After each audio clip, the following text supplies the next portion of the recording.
बिस्मिल्लाहिर्रहमानिर्रहीम। अस्सलाम वालेकुम स्टूडेंट्स, कैसे हैं आप सब? ठीक ठाक हैं स्टूडेंट्स। अपने आज के इस लेक्चर के अंदर हम इक्विलिब्रियम इन मनी मार्केट जो है उसको डिस्कस करेंगे।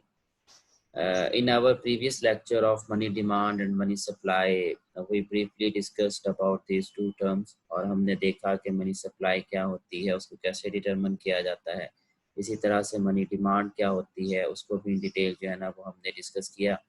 आज के इस लेक्चर में हम ये देखेंगे कि जो मनी मार्केट होती है उसमें इक्विलिब्रियम जो है ना वो कहाँ पे आता है।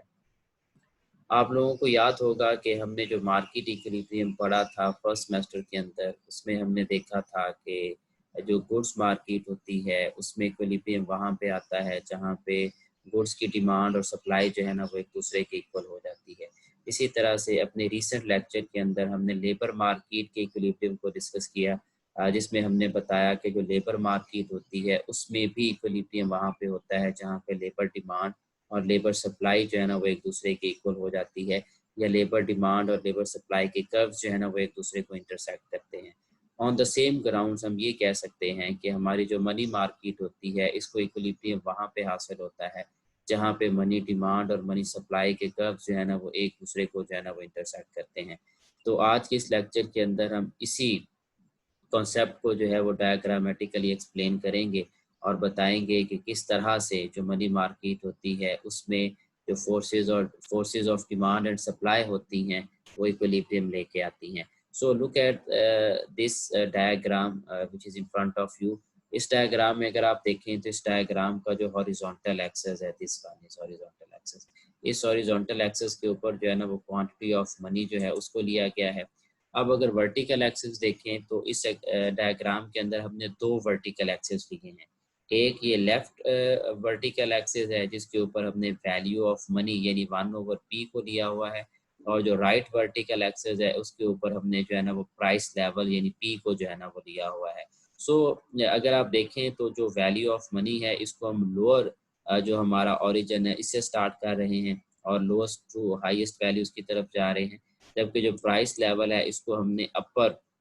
जो है ना वो राइट से स्टार्ट किया है, इसकी लोअर वैल्यू यानी ये 1 है, ये 1.33 है, ये 2 है, ये 4 है। यानी अगर वैल्यू ऑफ मनी देखें तो ये लेफ्ट से अपवर्ड यानी लो से हाई की तरफ जा रही है, ऊपर की तरफ। और प्राइस लेवल को देखें तो ये अपवर्ड से डाउनवर्ड जो है ना वो आ रही है, यानी लो से हाई जो है ना वो इसकी वैल्यू आ रही है। वो इस वजह से है कि आपकी जो प्राइस होती है और जो वैल्यू ऑफ मनी होती है ये एक दूसरे के इन्वर्स होते हैं। यानी अगर आपकी वैल्यू ऑफ मनी जो है ना आपकी प्राइसेस अगर हाई होंगी तो वैल्यू ऑफ मनी लो होगी, और इसी तरह से अगर आपकी प्राइस जो है ना वो उसका लेवल कम होगा तो जो वैल्यू ऑफ मनी है उसमें जो है ना वो इजाफा हो जाता है। तो ये चीज़ हमने क्वांटिटी थ्योरी ऑफ मनी में डिटेल पढ़ी हुई है कि जब प्राइसेस हाई होती हैं तो वैल्यू ऑफ मनी कम हो जाती है, और जब प्राइसेस कम होती हैं तो वैल्यू ऑफ मनी जो है ना वो ज़्यादा हो जाती है। सो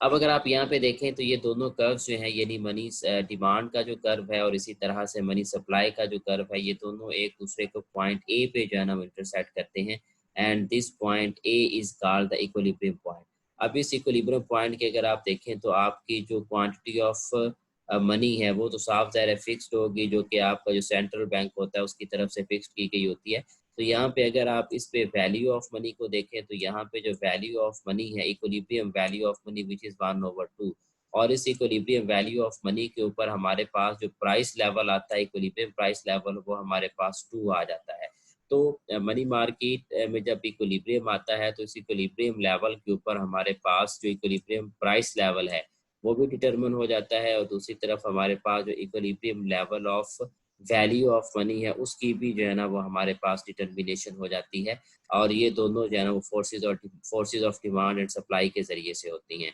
सो in the long run the overall level of prices adjusts to the level at which the demand for money equals to the supply। तो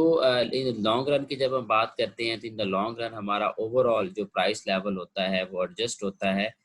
with the forces of demand and supply, यानी जब ये फोर्सेस जो है ना वो एक दूसरे के इक्वल हो जाती हैं। अब अगर तो प्राइस लेवल जो है वो इक्विलिब्रियम लेवल से अबव होता है तो लोग क्या करते हैं, लोग ज़्यादा मनी जो है ना वो होल्ड करेंगे और डिमांड करेंगे फेडरल रिजर्व से जो है ना, जिसकी वजह से आप कह लें कि जो प्राइसेस होती हैं वो गिरना शुरू हो जाती हैं। To balance supply and demand, जिसकी वजह से जो सप्लाई और डिमांड होती है वो बैलेंस होना शुरू हो जाती है। इसी तरह से जब प्राइस लेवल जो है वो इक्विलिब्रियम लेवल से लो होता है, तो लोग जो होते हैं वो लेस मनी जो है ना वो होल्ड करते हैं, जो कि फेडरल की तरफ से क्रिएट की गई होती है, जिसकी वजह से जो प्राइस लेवल होता है वो राइज होना शुरू हो जाता है और दोबारा फिर जो बैलेंस होता है वो सप्लाई एंड डिमांड के ज़रिए से जो है ना वो हमें मिल जाता है। यानी यहाँ पे अगर आपका जो प्राइस लेवल है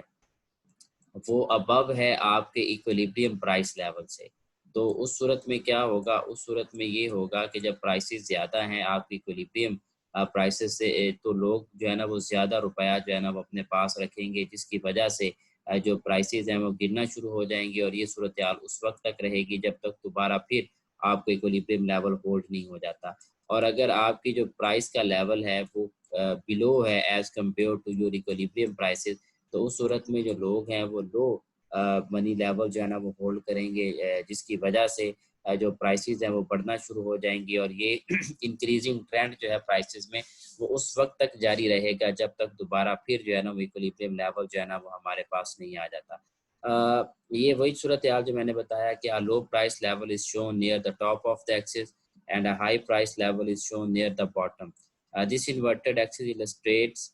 that when the value of money is high, the price level is low as shown near the top of the right axis. तो ये वही सूरत हाल है कि हमने यहाँ पे एक इन्वर्स जो है ना वो सिनेरियो लिया है, जब हमने वर्टिकल एक्सिस जो है ना वो बनाए हैं वैल्यू ऑफ प्राइस और इसी तरह से प्राइस के हवाले से, ताकि हम ये शो कर सकें कि there exist an inverse relationship between price and value of money. So this is our today's lecture, जिसके अंदर हमने डिस्कस किया कि किस तरह से हमारी जो मनी मार्केट होती है उसके अंदर इक्विलिब्रियम आता है और उस इक्विलिब्रियम की वजह से हमारे पास जो इक्विलिब्रियम प्राइस लेवल है वो किस तरह से डिटरमिन होता है और इसी तरह से जो equilibrium level of value of money है उसकी डिटर्मिनेशन जो है ना वो किस तरह से होती है। तो इसमें थोड़ा सा ऐड कर दूं कि अगर किसी वजह से हमारा ये इक्विलिब्रियम डिस्टर्ब हो जाता है, और डिस्टर्ब इस तरह से होता है फॉर एग्जांपल कि अगर जो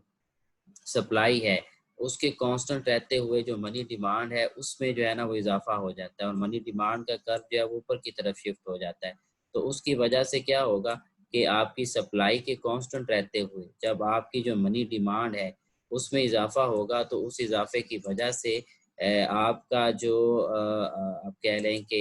ये देखिएगा आपके जो वैल्यू ऑफ मनी है उसमें इजाफा हो जाता है, जबकि जो प्राइस लेवल होता है उसमें कमी वाक़ई हो जाती है। ये देखिएगा कि जब आपकी मनी सप्लाई कांस्टेंट रहती है और मनी सप्लाई कांस्टेंट रहते हुए जब आपकी डिमांड इंक्रीज करती है, डिमांड फॉर मनी, तो उसकी वजह से क्या होता है कि प्राइसेस जो हैं वो लो हो जाती हैं और जो वैल्यू ऑफ मनी है उसमें इजाफा हो जाता है। और इसी तरह से अगर डिमांड जो है ना वो गिर जाती है, कम हो जाती है, तो उसकी वजह से जो आपका डिमांड का मनी डिमांड का कर्व होता है वो डाउनवर्ड शिफ्ट हो जाता है और उस शिफ्टिंग की वजह से क्या होगा कि आपकी जो प्राइसेस हैं, ये देखिएगा प्राइसेस हाई हो जाती हैं और आपकी जो वैल्यू ऑफ मनी होती है वो लो हो जाती है। तो ये हमारे पास इफेक्ट है कि अगर जो डिमांड ऑफ मनी है वो शिफ्ट होती है, तो उस शिफ्टिंग की वजह से हमारा ओवरऑल जो इफेक्ट आएगा हमारे इक्विलिब्रियम लेवल के ऊपर वो किस किस्म का जो है ना वो आएगा। अब अगर हम जो सप्लाई साइड है उसको देखें कि अगर सप्लाई साइड चेंजेस आती हैं तो सप्लाई साइड चेंजेस की वजह से हमारा जो इक्विलिब्रियम लेवल है वो किस तरह से अफेक्ट होता है या किस तरह से जो है ना वो डिस्टर्ब होता है। फॉर एग्जांपल हम फर्ज करते हैं कि जो सप्लाई है वो बढ़ जाती है, तो जब सप्लाई बढ़ती है तो सप्लाई बढ़ने की वजह से आप कह लो कि लुक एट इट, जब सप्लाई कर्व हमारा M1 बनेगा M0 से, यानी जो सेंट्रल बैंक है उसकी तरफ से ज़्यादा जो है ना वो मनी सर्कुलेट कर दी जाती है या दी जाती है, तो उससे होगा क्या कि प्राइस लेवल हाई हो जाता है और जो वैल्यू ऑफ मनी होती है वो गिर जाती है। अब recall your क्वांटी theory of money concept, उसके अंदर हमने देखा था कि जब आप मनी सप्लाई को बढ़ाते हो तो जिस तनासुब से जिस प्रोपोर्शन से आप मनी सप्लाई बढ़ाते हो उसी प्रोपोर्शन से प्राइसेस बढ़ जाती हैं और जो आपकी वैल्यू ऑफ मनी होती है वो कम हो जाती है। तो ये देखिएगा यही कॉन्सेप्ट हमें इस डायग्राम के अंदर मिल रहा है। इस डायग्राम के अंदर जब मनी डिमांड के कांस्टेंट रहते हुए हमने मनी सप्लाई को बढ़ाया, तो मनी सप्लाई जब बढ़ी तो उसकी वजह से उसका जो कर्व है वो राइट साइड पे शिफ्ट हुआ, जिसकी वजह से प्राइसेस बढ़ गई और वैल्यू ऑफ मनी गिर गई। इसी तरह से अगर आप कह रहे हैं कि मनी सप्लाई का कर्व लेफ्ट साइड शिफ्ट होता है due to fall in money supply, यानी मनी सप्लाई कम होती है, तो उससे क्या होगा, उससे ये होगा कि आपका प्राइस लेवल कम होगा और दूसरी तरफ आपका जो वैल्यू ऑफ मनी है उसमें जो है ना वो इजाफा हो जाएगा। तो ये हमारा जो आप कह लें कि एक डिपिक्शन है जो कि हमने यहाँ पे दी with the shift in money supply curve, ये हमारा जो क्वांटिटी थ्योरी ऑफ मनी की एक फिलॉसफी है उसको भी जो है ना वो एंडोर्स कर रहा है। तो यहाँ पे हमने देखा कि जब मनी डिमांड चेंज होती है तो उससे भी जब हमारा मनी डिमांड का कर्व शिफ्ट होता है अपवर्ड या डाउनवर्ड, तो उससे भी हमारा जो प्राइस लेवल और वैल्यू ऑफ मनी है वो अफेक्ट होती है। और इसी तरह से जब मनी सप्लाई का कर्व शिफ्ट होता है तो उससे भी हमारा इक्विलिब्रियम पॉइंट जो है ना वो चेंज होता है और उसकी वजह से हमारा जो प्राइस लेवल है वो भी जो है ना वो चेंज हो जाता है और एट द सेम टाइम जो हमारी वैल्यू ऑफ मनी है उसमें भी जो है ना वो चेंजिंग आ जाती है। So this is our today's lecture. अगर इसमें किसी किस्म की आपको कोई प्रॉब्लम हो, कुछ समझ ना लगा हो, तो आप लोग जो है ना वो पूछ सकते हैं, इसको तैयार करें। एंड इंशाल्लाह in the next lecture we will discuss about the next macro economics concepts. This is end of our today's lecture. Wish you best of luck. Allah.